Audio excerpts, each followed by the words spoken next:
Baik, Assalamualaikum warahmatullahi wabarakatuh. Senang bertemu dengan kalian semua di mata kuliah organisasi dan institusi internasional. Kali ini saya ingin menyampaikan topik pertemuan kelima, yaitu tipologi organisasi internasional.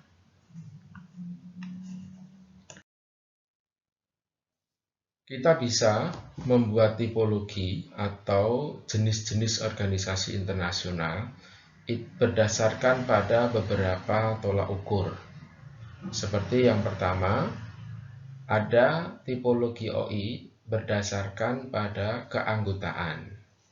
Nah, berdasarkan pada keanggotaan ini, kita bisa membedakan antara IGO dengan INGO. Di mana IGO itu adalah organisasi internasional yang beranggotakan negara-negara seperti PBB, ASEAN, Uni Eropa, Liga Arab, dan sebagainya. Kemudian ada INGO. Nah, ini organisasi internasional yang anggotanya adalah aktor-aktor non-negara. Seperti misalkan organisasi payung, yaitu berbentuk World Council of Church, ya, kemudian European Trade Union Confederation. Ada juga yang sifatnya organisasi ini cukup hierarkis, yaitu Transnational Organization. Ya, dan dalam konteks Transnational Organization ini, nanti kita bisa bagi antara yang profit oriented dengan yang non-profit oriented. Nah, profit oriented misalkan Microsoft, Allianz, KFC, dan sebagainya. Sementara TNO, Transnational Organization, yang non-profit itu seperti Roman Catholic Church, ya, kemudian IOC, Greenpeace, Amnesty International, dan lain sebagainya. Nah, tipologi lainnya bisa juga kita buat berdasarkan pada proses pengambilan kebijakan. Nah, menurut Richburger, kita bisa membedakan organisasi internasional itu berdasarkan pada otoritasnya. Di mana otoritas pembuatan kebijakan itu dipegang, gitu ya. Nah, kita bisa membedakan kemudian ada program organization dan ada operational organization. Nah, program organization ini maksudnya adalah ini terkait dengan tingkat kepatuhan, ya, negara terhadap kebijakan-kebijakan yang dikeluarkan oleh organisasi internasional. Nah, berdasarkan pada tingkat ketaatan negara pada kebijakan organisasi ini, maka kita bisa membedakan kemudian ada organisasi internasional itu yang strongly binding. Ya, jadi mengikat kuat kebijakan-kebijakan OI itu kemudian mengikat kuat kepada member state-nya. Sementara itu kita juga bisa nemui nanti ada organisasi itu yang loosely binding. Ikatannya itu tidak begitu kuat, ya. Ada semacam kesukarelaan negara untuk mengikuti kebijakan OI atau tidak. Nah, dalam konteks strongly binding ini, ya, kita menemukan adanya organisasi intergovernmental, misalkan United Nations. Nah, kebijakan-kebijakan United Nations ini itu cukup mengikat kepada negara-negara anggotanya. Terutama, ya, nanti adalah kebijakan atau resolusi yang dihasilkan oleh Dewan Keamanan dan juga kebijakan yang dikeluarkan oleh Majelis Umum. Sedangkan pada organisasi yang sifatnya supranasional, kita bisa menemukan adanya OI yang strongly binding ini di Uni Eropa. Nah, sedangkan yang ikatannya tidak begitu kuat atau longgar, ini bisa kita temui misalkan di organisasi keamanan dan kerjasama Eropa atau OSCE ini. Nah, dia intergovernmental, itu keputusan-keputusannya tidak kemudian mengikat kuat kepada negara, sangat tergantung dengan negara. Kemudian ada juga organisasi PAUS dunia, ya, International Whale Commission ini. Nah, ini dia supranasional, ya, tetapi himbauan-himbauan dia dalam konteks konservasi ikan paus kepada negara-negara dunia itu tidak begitu mengikat, ya. Nah, kemudian secara operasional ini maksudnya adalah efektivitas organisasi internasional itu dalam mengimplementasikan kebijakan-kebijakannya, dalam menjalankan program-programnya. Ya, ada yang implementasinya itu cukup kuat, ya. Kemudian ada implementasi kegiatan atau program itu yang lemah. Nah, misalkan kalau organisasi yang kuat, ya, dia memiliki kemampuan untuk mengimplementasikan kebijakan-kebijakannya, itu kita bisa dapat misalkan di OPEC, ya. Atau kalau supranational organization itu ya semacam IMF atau World Bank, yang mereka ini memiliki kemampuan kapasitas, ya, untuk mengimplementasikan kebijakan mereka. Nah, ada juga organisasi internasional itu yang lemah dalam implementasi kebijakan-kebijakannya, ya, misalkan ICO, atau kemudian kita bisa tahu adanya organisasi UNHCR, ya, pengungsi. Nah, mereka memang tidak memiliki kapasitas yang mencukupi untuk implementasi berbagai macam kebijakan yang dia miliki. Nah, tipologi selanjutnya yaitu berdasarkan kepada membership dan purpose. Jadi Harold Jacobson dalam hal ini dia ingin mencoba membuat tipologi OI itu berdasarkan dua konsep, yaitu membership dan purposes, keanggotaan dan tujuan dari OI itu. Nah, dari aspek tujuan, ya, kita bisa mendapatkan OI itu ada yang tujuannya spesifik dan ada OI itu yang tujuannya general, ya. Kemudian dari aspek membership ada OI itu yang keanggotaannya terbatas dan juga ada OI yang keanggotaannya itu universal. Nah, keanggotaan limited itu bisa dibatasi atas dasar misalkan region, ya, bisa dibatasi atas dasar seperti kesukuan, ya, atau ideologi gitu, ya. Nah, universal itu ya berlaku untuk semua, tidak pandang bulu dia di region mana, dia ideologinya apa, dan seterusnya. Sementara itu dari aspek purposes atau tujuan, ya, spesifik itu hanya satu saja urusan yang dia urusi itu, ya. Nah, kemudian kalau general ya multi issue, ya, multi issue. Nah, dari berdasarkan pada membership dan purposes ini, maka Jacobson kemudian menemukan 4 tipe OI itu. Yang pertama adalah OI yang limited specific. Ya, limited specific. Contohnya apa? NATO. NATO itu organisasi yang keanggotaannya terbatas, tujuannya juga sangat spesifik. Yang boleh ikut hanya hanya negara-negara Atlantik Utara, dan tujuannya hanya masalah keamanan. Ya. Kemudian limited general, ini tipe yang kedua, tipe organisasi internasional yang kedua, limited general.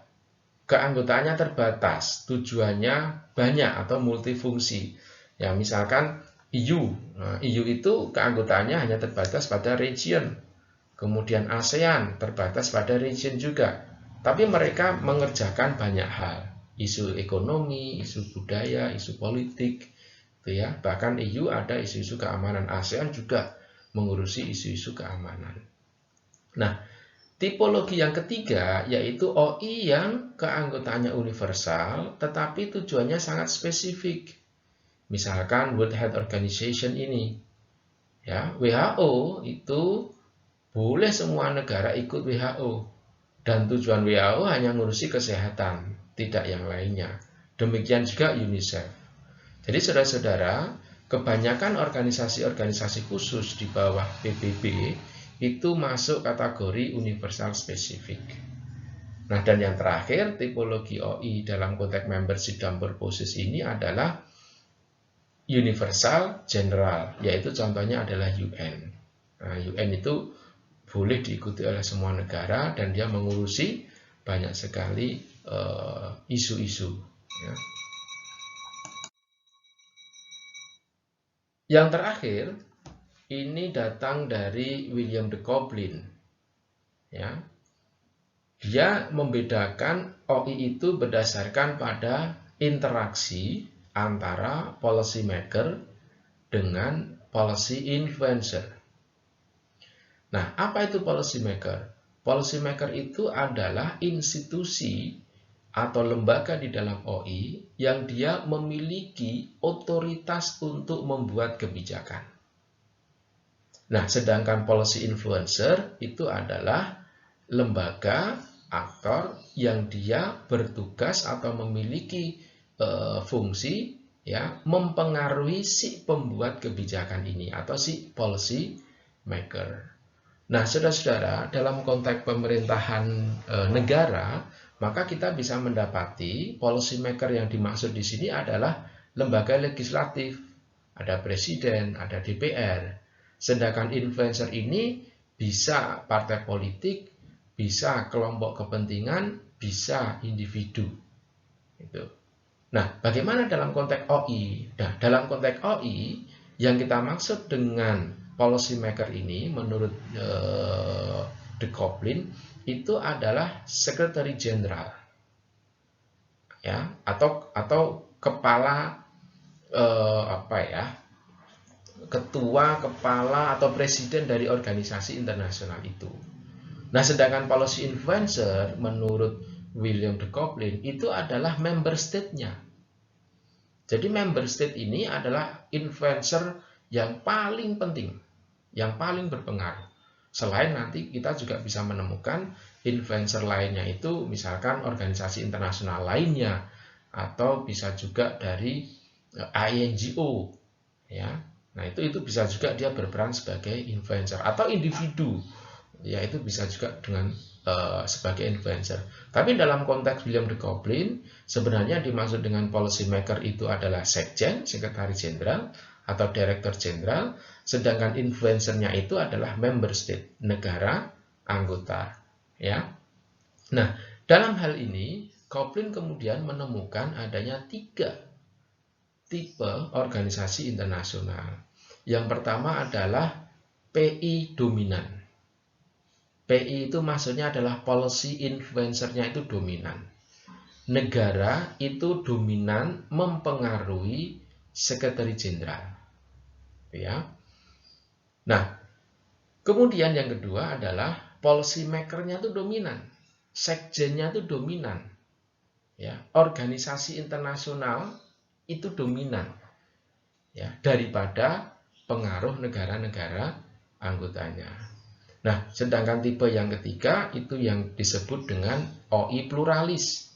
Nah, di sini ada keseimbangan antara otoritas policy maker dengan otoritas atau fungsi policy influencer. Ada keseimbangan antara sekjen dengan negara-negara anggotanya di dalam proses pembuatan kebijakan itu. Nah, ada ciri khas dari tiap-tiap organisasi ini menurut William de Coblin. Ya. Dalam konteks policy influencer-nya dominan, ya, negara-negara anggotanya dominan, itu biasanya mereka ini, organisasi ini memiliki tujuan hingga mengurusi isu-isu perang damai, ya, isu-isu perang damai. Nah, contohnya misalkan PBB. PBB ini policy influencer-nya dominan, terutama dalam Security Council, gitu ya. Jadi keputusan PBB itu di tangan negara-negara anggota, terutama 5 anggota tetap Dewan Keamanan PBB. Ya, ini policy influencer-nya dominan. Bisa juga kita nanti mengambil contoh misalkan NATO, ya, North Atlantic Treaty Organization ini karena dia ngurusi isu-isu perang damai, maka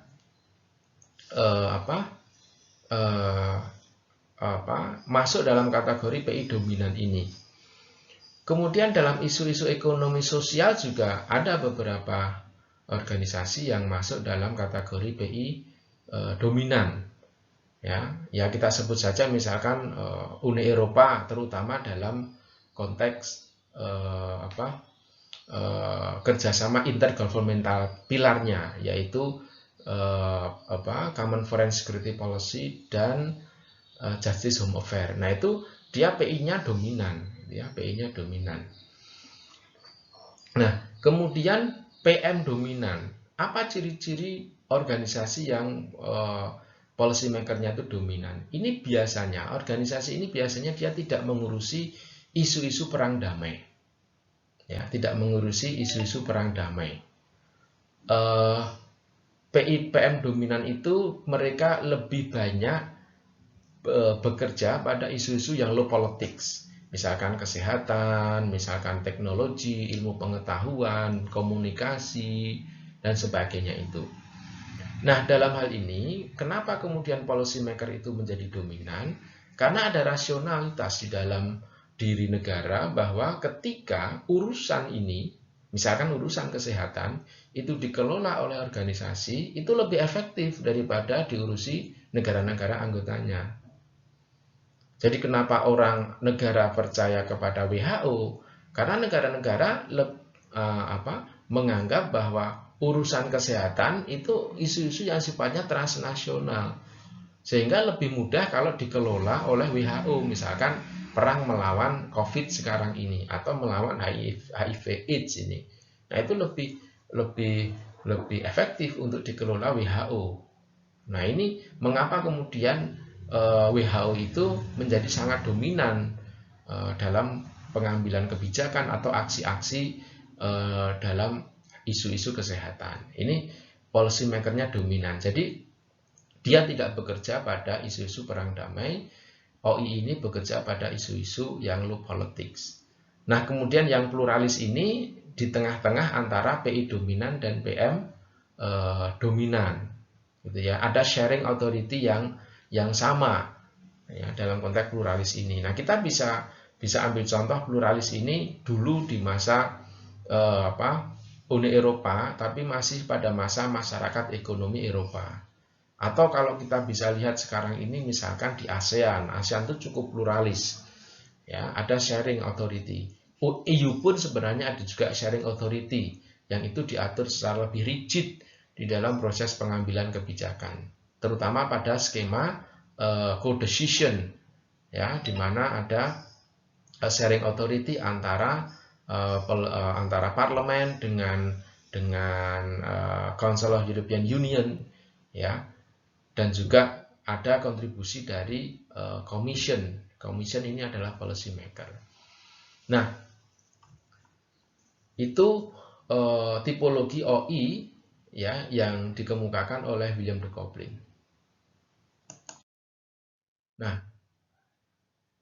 Coplin kemudian bisa menjelaskan ya semacam ada perubahan nantinya di dalam organisasi internasional itu berdasarkan pada tipologi yang dibuat Coplin sebelumnya.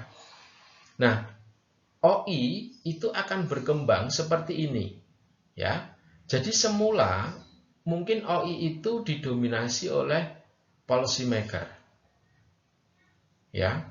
Tetapi semakin banyak kemudian kedaulatan yang diambil oleh OI, maka OI itu kemudian beralih menjadi pluralis. Ada keinginan negara untuk ikut serta di dalam pengambilan kebijakan. Ya, semula ini kan dalam dominasi PM, semula negara percaya sekali dengan sekjen gitu. Tetapi begitu isunya itu meluas, ya, itu negara kemudian ingin campur tangan. Nah, maka dia kemudian organisasi itu menjadi pluralis. semakin memperluas kerjasamanya dalam konteks keamanan,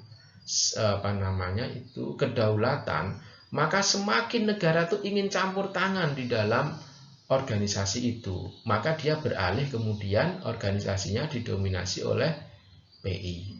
Ya, jadi ini bisa menggambarkan semacam evolusi gitu dari organisasi internasional. Nah, kita ambil contoh misalkan Uni Eropa. Uni Eropa itu pada awalnya dulu didominasi oleh policy maker. Ketika Uni Eropa itu berbentuk European Coal and Steel Community, ya, maka negara-negara percaya sekali dengan isi-isi ini. Ya, dia kan sosial ekonomi sempit. Tapi begitu isi-isi dikembangkan menjadi Euratom, menjadi European Economic Community, nah sosial ekonominya menjadi meluas kerjasamanya. Maka di EU itu kemudian negara semakin campur tangan dalam urusan organisasi. Nah, apalagi kemudian EU di tahun 92 berkembang, lingkup tujuannya itu tidak hanya sosial ekonomi, tapi dia sudah multi tujuan. Sudah ngurusi tentang security, ngurusi tentang foreign policy, ngurusi tentang legal justice, seperti itu. Nah, ini kemudian semakin negara itu ingin berpartisipasi dalam proses pengambilan kebijakan itu. Nah, mengapa negara semakin lama ya semakin ingin intervensi di dalam proses pengambilan kebijakan? Itu bukan karena negara tidak percaya pada kemampuan policy maker, tetapi mereka ini lebih dipengaruhi oleh ketidakpercayaan di antara negara-negara anggota. Mereka ada kekhawatiran nanti negara anggota itu akan memanfaatkan atau akan mempengaruhi si policy maker. Ya, sehingga mereka harus ikut campur supaya policy maker ini tidak dipengaruhi hanya oleh salah satu negara-negara itu, tetapi sebisa mungkin mereka bernegosiasi ya di antara negara-negara anggotanya ini dalam mengambil keputusan di organisasi internasional.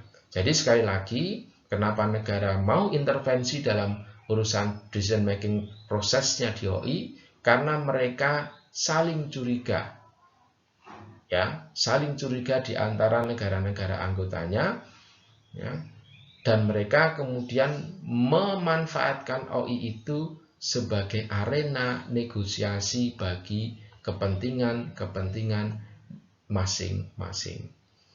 Nah, demikian saudara-saudara materi kita tentang tipologi OI ini, ya, semoga bermanfaat. Terima kasih. Assalamualaikum warahmatullahi wabarakatuh.